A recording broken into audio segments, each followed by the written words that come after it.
Solving quadratic inequalities, part 2. So this is example 2. We've been solving algebraically, and now we're going to solve by graphing. All right, so we have 3x squared minus x minus 5 greater than or equal to 0. So the solution is going to consist of x values for which this graph lies on or above the x-axis.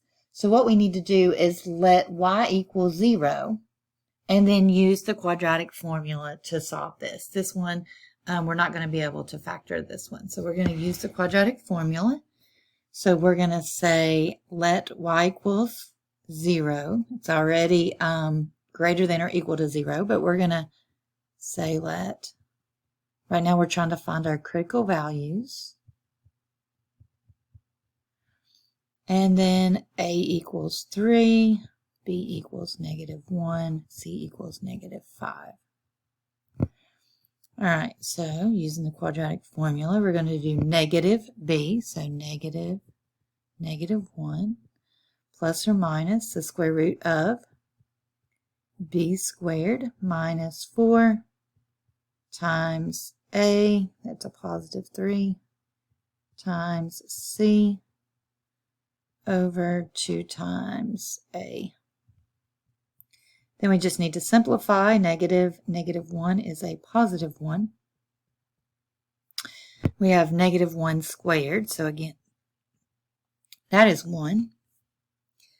4, or minus 4 times positive 3 would be negative 12. And 12 times 5 is 60. So we're going to have plus 60. And 2 times 3 is 6. All right, so we're going to have x equals 1 plus or minus the square root of 61 over 6.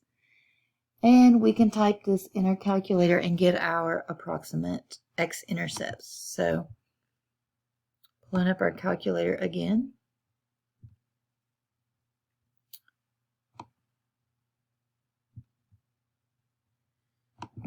So if we turn this on and we do 1 plus the square root of 61,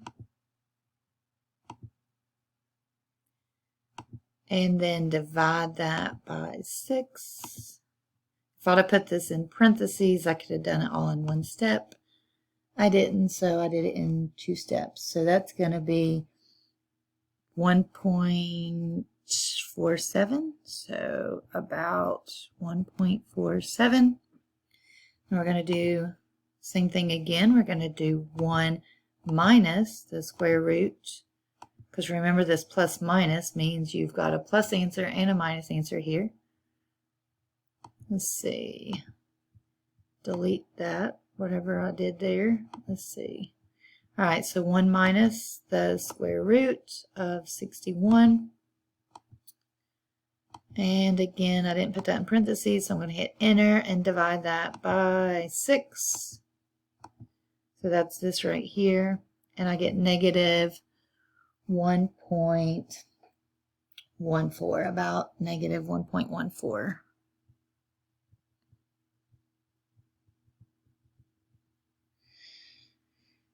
All right, so we can determine where that goes on the line here. So we're going to say negative 1.14 would be just past negative 1.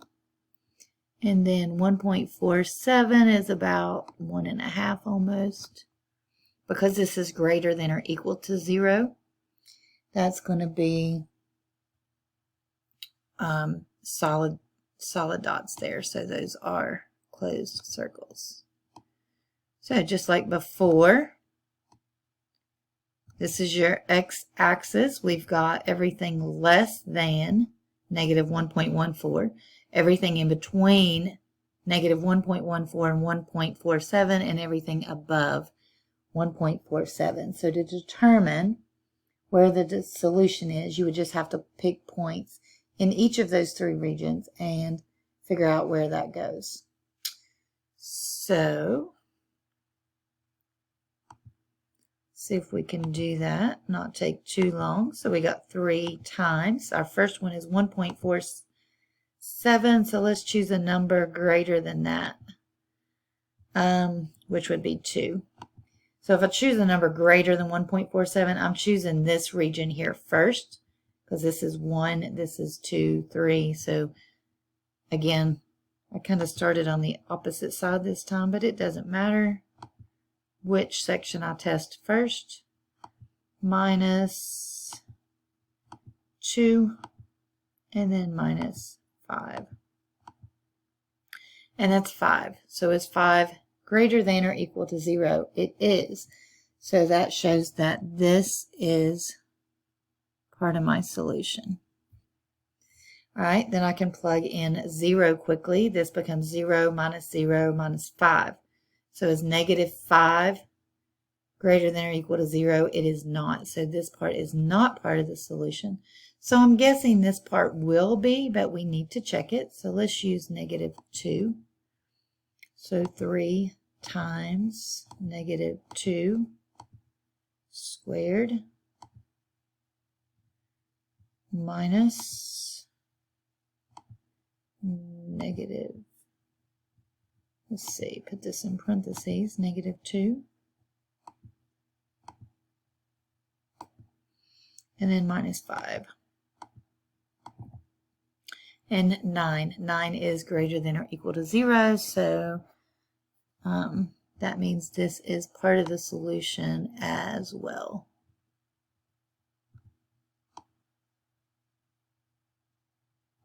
And I did not draw a very straight line at all. Sorry about that. Let's see if I can clean that up a bit. Well, get rid of the whole graph.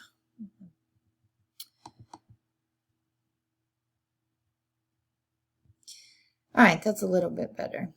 All right, so that represents the solution set.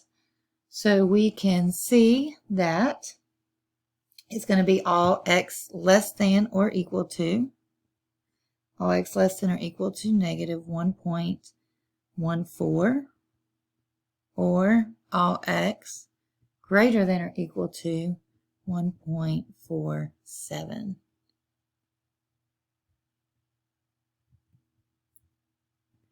So remember when we solved the quadratic equation using the quadratic formula, that's where we had plugged in the equal sign. So when we got these numbers here, those were our critical values. So you still have to test a number in each region to figure out where your solution set would actually be. Remember, when it's an inequality, there are multiple numbers that are solutions. So every number in this shaded region represents a solution of that quadratic inequality. All right, so we're going to do B part.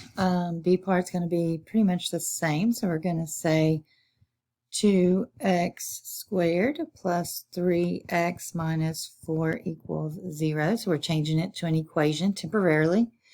We're going to use the quadratic formula. So A is 2, B is 3, C is negative 4. And we're going to just simply plug that in. So we're going to have negative B plus or minus b squared minus 4 times a times c over 2 times a. We're going to simplify.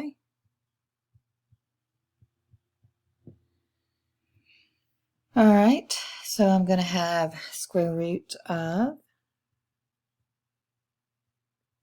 9 minus 4 times 2 is negative 8 times negative 4 is positive 32. 2 times 2 is 4.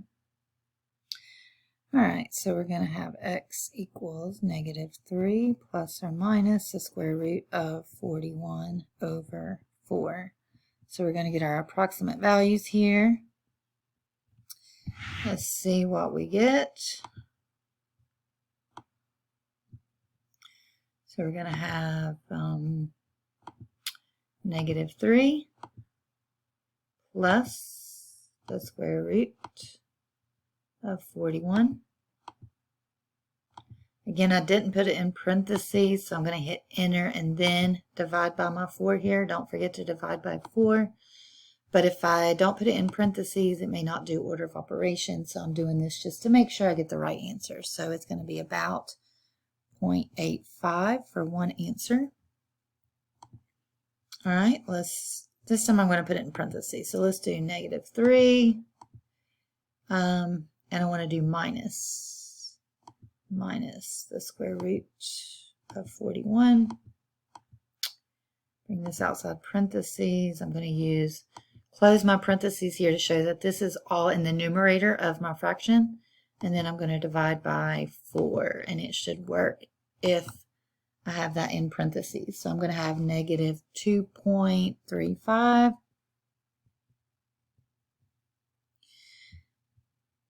All right, again, 0.85 is close to 1. That's going to be an open circle.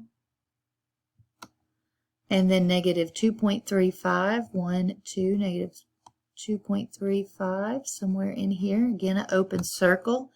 This is a quadratic less than 0, so those points are not included. Again, we need to check points on each side of our critical values, which are these. So if we want to choose, I'm going to do this side again because a number greater than 0.85 is 1, and that'd be easy to plug in. So let's just quickly say 2 times 1 squared plus 3 times 1 minus 4. Is that less than 0? 1 is not less than 0. So we know that 1 is to the right of that point. So this is not part of the solution because 1 is not less than 0 here. So pick a point in between there. 0 is easy point. So 0 plus 0 minus 4 is minus 4 less than 0. It is. So we know that this is a solution here, which means it's probably not to the left of this point, but we'll check it anyways. All right, a point left of -2 would be -3. So let's take 2 times -3. Let's square that, and then plus 3 times -3. And then don't forget the minus 4.